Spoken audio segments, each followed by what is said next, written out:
Do you feel like you could be growing, but your bank isn't supporting you? Are you putting off major investments because your bank keeps saying no? And do you know how to structure debt without risking your house, your business, or both? Welcome to the Critical Few Actions to Improve Your Business podcast. I'm John Downs, and in this episode, I interview Michael Johns, a long-time debt finance advisor who's helped hundreds of businesses fund their growth without putting everything on the line. Now, we're all busy, so I'm going to give you the critical few insights in about 4 minutes. That way, you can figure out your critical few actions right now, and you can listen to the full episode later. So the first insight is, growth can break you if you don't fund working capital. Michael explains the trap many businesses fall into, expanding sales without preparing for the cash lag that comes with it. Your business might look profitable on paper, but if you don't have the working capital to bridge supplier trading terms and the delays in which your customers pay, you could be growing yourself broke. So what can you do? Well, be proactive. Understand the cash impact of your growth strategy and fund the working capital before you need it. The second insight is, banks don't say no, they just don't say yes.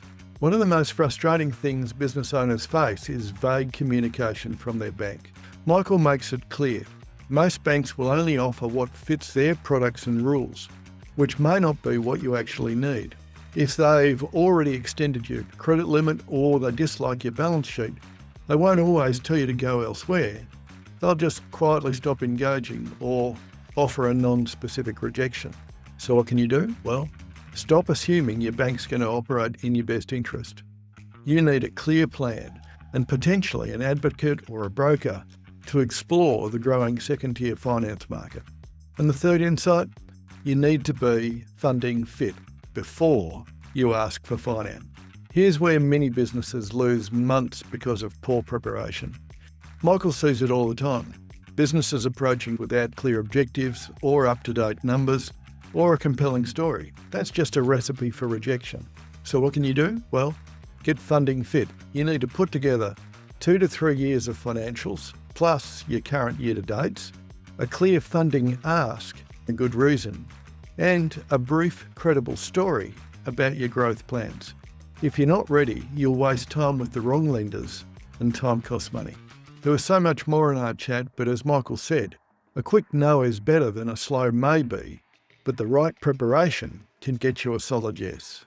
If this resonates, I highly recommend you listen to the episode and download the accompanying notes because Michael's put some great checklists in there for you.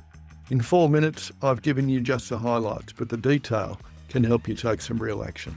So ask yourself, are your critical few actions about building a funding fit business, or will you keep hoping your bank will change while opportunities pass you by?